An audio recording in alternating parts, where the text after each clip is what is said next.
नमस्कार दोस्तों। SRB pharma notes पर आपका एक बार फिर से स्वागत है। आज का हमारा टॉपिक है यूनिट फर्स्ट से यूवी विजिबल स्पेक्ट्रोस्कोपी। तो चलिए स्टार्ट करते हैं। फर्स्ट है स्पेक्ट्रोस्कोपी। ये साइंस की एक ऐसी ब्रांच है जिसमें हम स्टडी करते हैं कि इलेक्ट्रोमैग्नेटिक रेडिएशन के साथ मैटर का जो संपर्क होता है, इंटरेक्शन होता है, उसके बारे में। अब जानते हैं इलेक्ट्रोमैग्नेटिक रेडिएशन होती क्या है। ये बनी होती है डिस्क्रीट पैकेजेस ऑफ एनर्जी से। डिस्क्रीट पैकेज का मतलब होता है ऐसे पैकेज एनर्जी के जिनको गिना नहीं जा सकता। इनसे मिलकर फोटॉन्स बनते हैं। किससे मिलकर बनते हैं? फोटॉन्स जो है ऑसिलेटिंग इलेक्ट्रिकल फील्ड और ऑसिलेटिंग मैग्नेटिक फील्ड से मिलकर बनते हैं, जो कि एक दूसरे की लंबाई में परपेंडिकुलर में होती है। ऑसिलेटिंग इलेक्ट्रिकल या ऑसिलेटिंग मैग्नेटिक फील्ड का मतलब होता है मूवमेंट करने वाली इलेक्ट्रिकल या मैग्नेटिक फील्ड। नेक्स्ट है फ्रिक्वेंसी। फ्रिक्वेंसी को ऐसे डिफाइन किया जा सकता है कि जो है 1 सेकेंड में कितनी बार इलेक्ट्रिकल फील्ड रेडिएशन ऑसिलेट्स होता है, मूवमेंट करता है। फ्रीक्वेंसी की जो यूनिट होती है वो हर्ट्ज में होती है। 1 हर्ट्ज इज इक्वल टू होता है 1 साइकिल पर सेकेंड। जब हायर फ्रीक्वेंसी होती हो तो अल्ट्रावायलेट रेडिएशन होता है और लोअर फ्रीक्वेंसी में इन्फ्रारेड रेडिएशन होता है। तो नेक्स्ट है वेवलेंथ। वेवलेंथ डिस्टेंस होती है 2 पार्ट्स के बीच में। यहाँ पे एक स्ट्रक्चर दिख रहा है, इसमें एक वेव बनी हुई है, एक तरंग बनी हुई है। इसमें हम देख पा रहे हैं कि जो वेवलेंथ है वो डिस्टेंस है जिसमें 2 पार्ट हैं, वो एक दूसरे के पास में है और साथ में एक दूसरे के सामने है। यहाँ पे लिखा हुआ सेम फेज। वेवलेंथ है जो डिस्टेंस होती है 2 नियरेस्ट पार्ट की सेम फेज में। इसको रिप्रेजेंट लैम्डा से करते हैं। नेक्स्ट होता है रिलेशनशिप।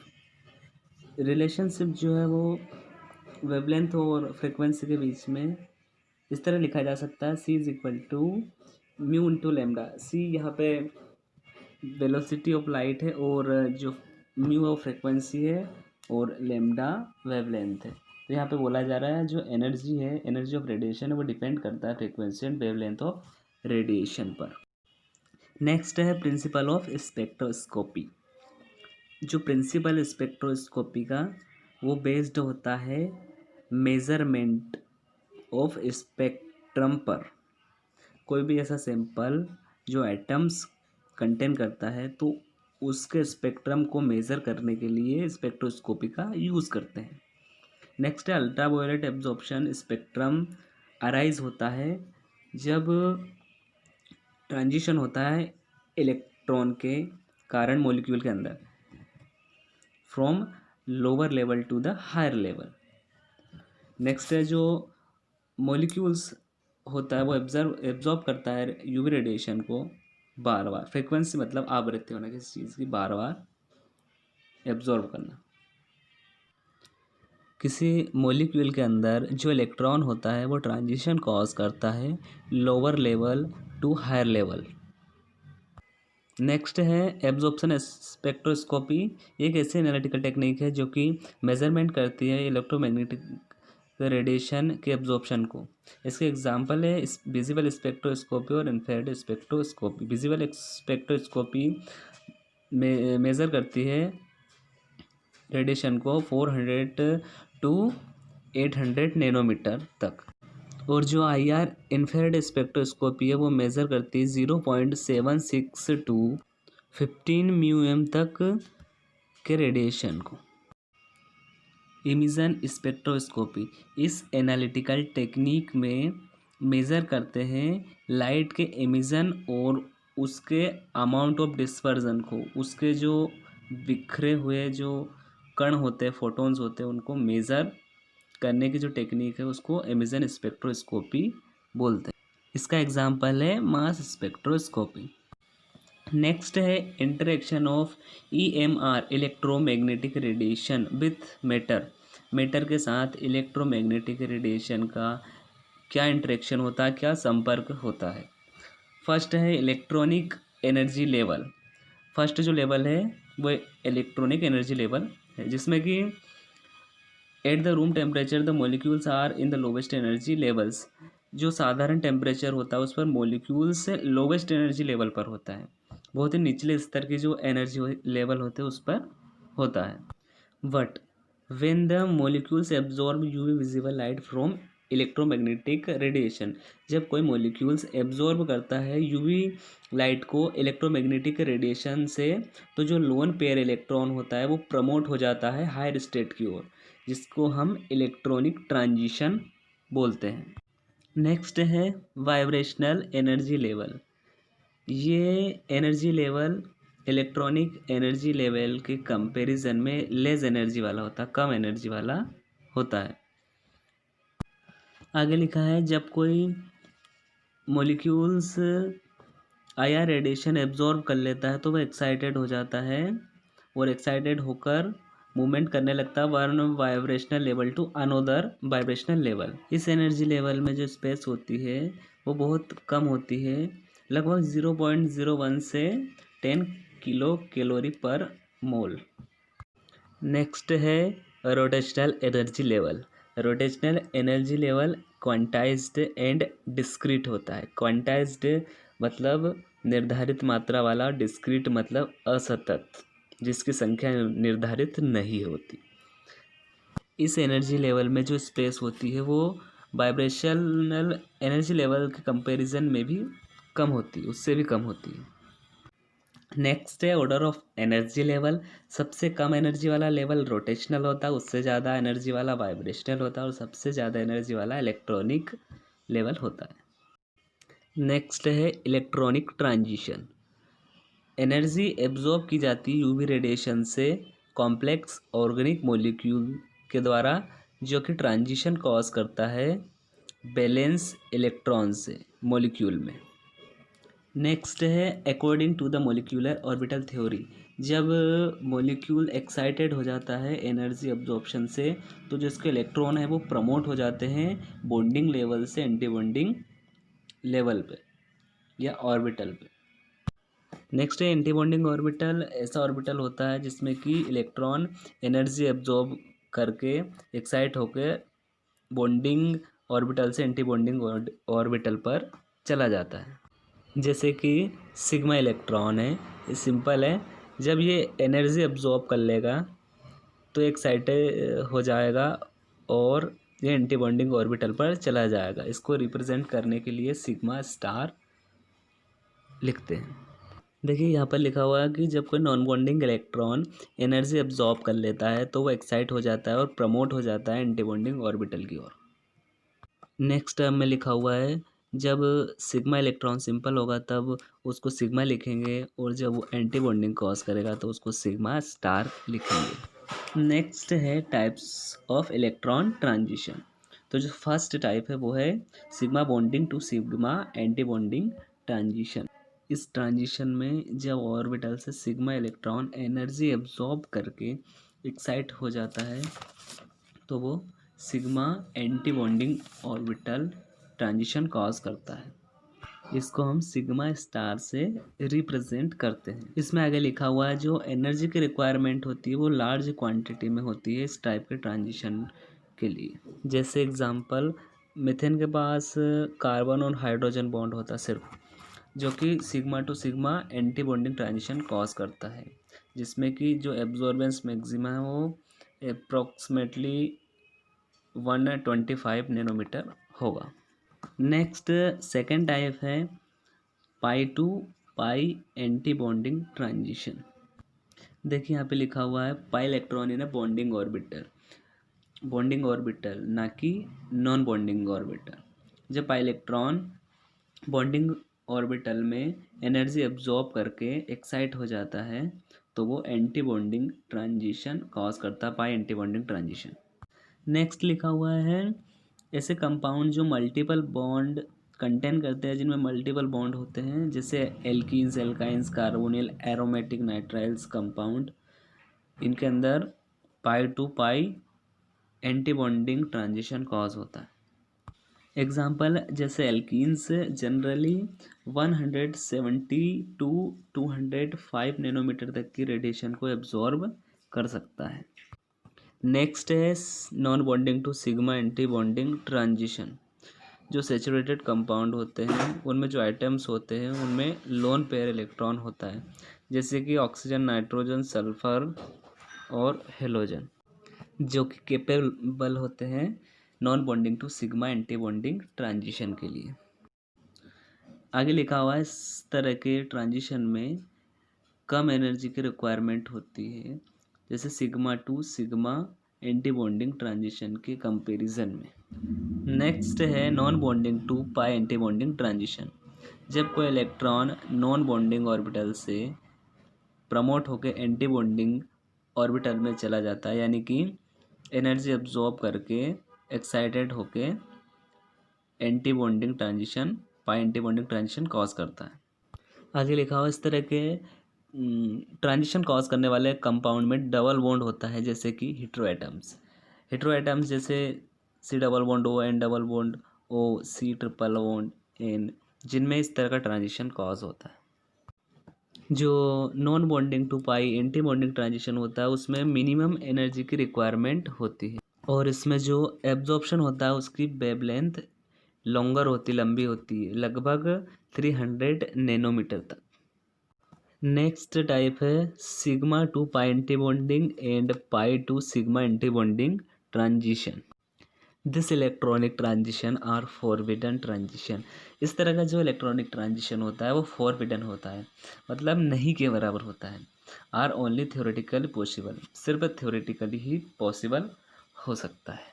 और इस तरह के जो इलेक्ट्रॉनिक ट्रांजिशन होते हैं उनमें जो एब्जॉर्प्शन रेंज होती है वो 200 नैनोमीटर से ऊपर होती है, जो कि एसिबल होता है यूवी विजिबल स्पेक्ट्रोफोटोमीटर के लिए, जो जिसको यूवी विजिबल स्पेक्ट्रोफोटोमीटर से देखा जा सकता है। नेक्स्ट है क्रोमोफोर। क्रोमोफोर को न्यूक्लियस भी बोला जा सकता है, इसे आइसोलेटेड कोवलेंटली बॉन्डेड ग्रुप भी बोल सकते हैं। आइसोलेटेड यानी कि पृथक किया हुआ, अलग किया हुआ, कोवेलेंटली बॉन्डेड ग्रुप जो कि रिस्पॉन्सिबल होता है लाइट रेडिएशन के एब्जॉर्प्शन के लिए। नेक्स्ट ऐसे ग्रुप जो कि इलेक्ट्रोमैग्नेटिक रेडिएशन के एब्जॉर्प्शन को शो करते हैं, जो कि विजिबल होता है, जैसे example carbon carbon double bond, carbon oxygen double bond और NO2। Some important chromophores are carbonyls acid, esters, nitrile, ethenic group. Next लिखा हुआ है ऐसे फंक्शनल ग्रुप जिनमें कि मल्टीपल बॉन्ड होता है, वो कैपेबल होते हैं रेडिएशन को एब्जॉर्ब करने के लिए लगभग 200 नैनोमीटर से ऊपर का, क्योंकि उनमें non bonding to pi anti bonding और pi to pi anti bonding transition होता है।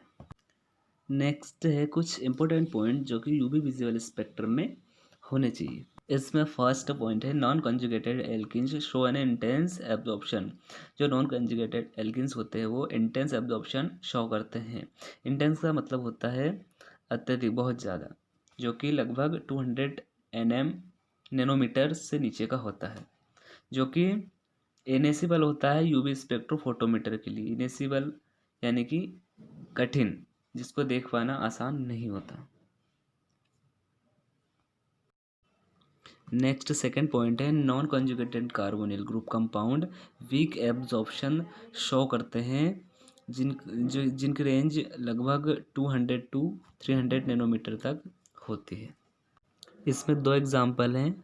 फर्स्ट वाला जो एग्जाम्पल है उसमें, जिसमें फर्स्ट एग्जाम्पल है एसीटोन, जिसकी मैक्सिमम वेवलेंथ होती है 279 नैनोमीटर, लेकिन जब ये एनर्जी एब्जॉर्ब करता है, रेडिएशन एब्जॉर्ब करता है, तो इसकी जो वेवलेंथ है वो मैक्सिमम हो जाती है 291 नैनोमीटर तक, जो कि वीक एब्जॉर्प्शन शो करता है। इसमें जो नेक्स्ट एग्जांपल उसमें लिखा हुआ है कि जो डबल बॉन्ड वाले कॉन्जुगेटेड कंपाउंड होते हैं, जब वो रेडिएशन एब्जॉर्ब करते हैं तो वो शिफ्ट हो जाते हैं लॉन्गर वेवलेंथ की ओर।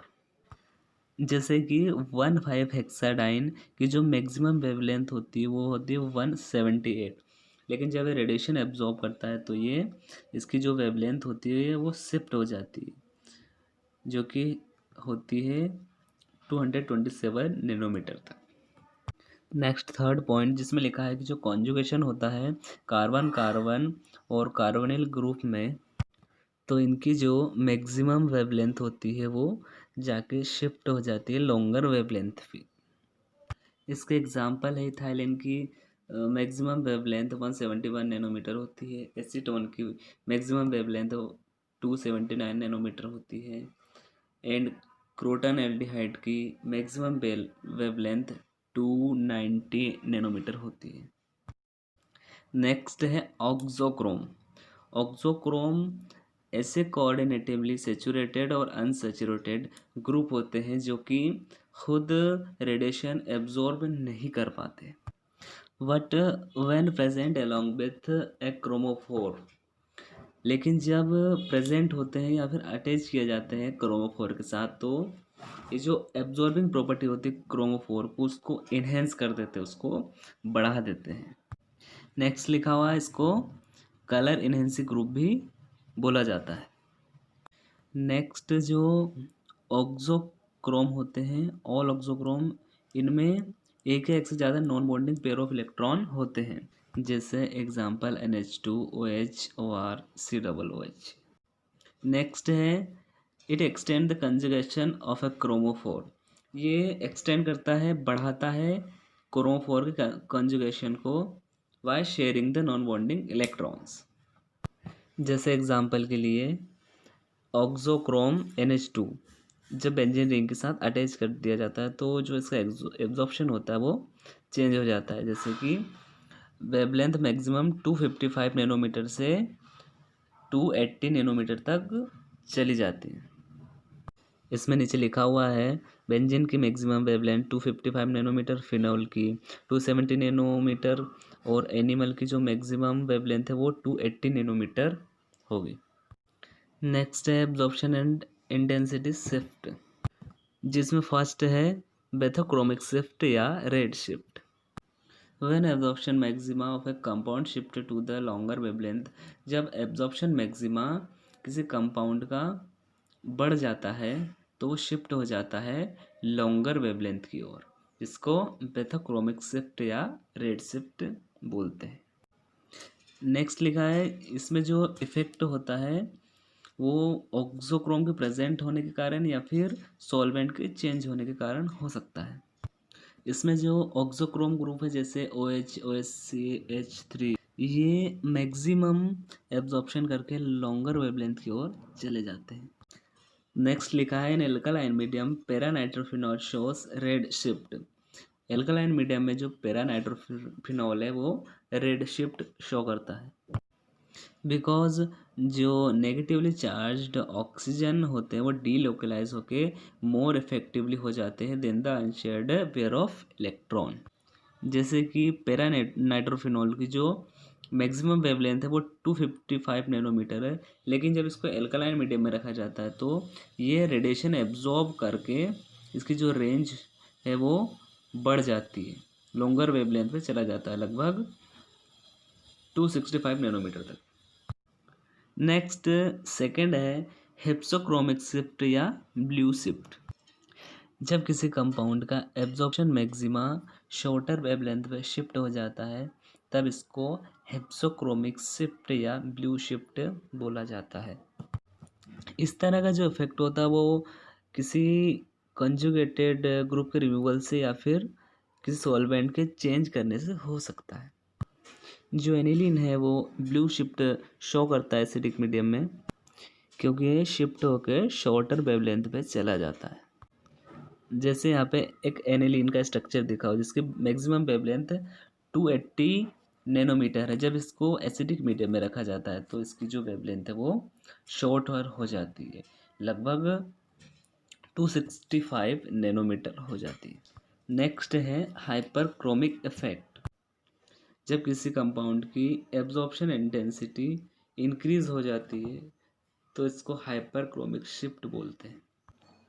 जब किसी कंपाउंड के साथ ऑक्सोक्रोम को अटैच किया जाएगा तो उसकी इंटेंसिटी बढ़ जाएगी, एब्जॉर्प्शन की जो इंटेंसिटी वो बढ़ जाएगी। जैसे पायरिडिन की मैक्सिमम वेवलेंथ है 257, लेकिन जब इसको एब्जॉर्प्शन के साथ अटैच किया जाएगा तो इसकी एब्जॉर्प्शन इंटेंसिटी बढ़ जाएगी, जो कि इसकी वेवलेंथ 260 नैनोमीटर पे फिक्स हो जाएगी। नेक्स्ट है हाइपोक्रोमिक इफेक्ट। जब किसी कंपाउंड की एब्जॉर्प्शन इंटेंसिटी डिक्रीज हो जाती है तब उसे हाइपोक्रोमिक शिफ्ट बोला जाता है। जैसे एग्जांपल के लिए नेप्थलीन की इंटेंसिटी 19,000 है, बट जब ये हाइपोक्रोमिक इफेक्ट शो करने लगेगा तब इसकी इंटेंसिटी 10,250 पे हो जाएगी। नेक्स्ट एक डायग्राम बना हुआ शिफ्ट एंड इफेक्ट का। इस डायग्राम में एब्जॉर्प्शन शो हो रही है और मैक्सिमम वेवलेंथ शो हो रही है। इसमें फर्स्ट ब्लू शिफ्ट समझ लेते हैं। जैसे कि जब कोई कंपाउंड का जो एब्जॉर्प्शन मैक्सिमा है वो जाके शॉर्ट वेवलेंथ पे शिफ्ट होने लगता है तब उसको ब्लू शिफ्ट बोला जाता है। वहीं पे किसी कंपाउंड का एब्जॉर्प्शन मैक्सिमा जाके लॉन्गर वेवलेंथ पे शिफ्ट होने लगता है तो उसे रेड शिफ्ट बोला जाता है। नेक्स्ट है हाइपरक्रोमिक शिफ्ट। इसमें जब किसी कंपाउंड की एब्जॉर्प्शन इंटेंसिटी इंक्रीज होने लगती है तब इसे हाइपरक्रोमिक शिफ्ट बोला जाता है। नेक्स्ट है हाइपोक्रोमिक शिफ्ट। जब किसी कंपाउंड की एब्जॉर्प्शन इंटेंसिटी डिक्रीज हो जाती है तब इसे हाइपोक्रोमिक शिफ्ट बोला जाता है। ये था हमारा आज का टॉपिक। उम्मीद है आपको समझ आया होगा। मिलते हैं नेक्स्ट वीडियो में नेक्स्ट टॉपिक के साथ। तब तक के लिए धन्यवाद।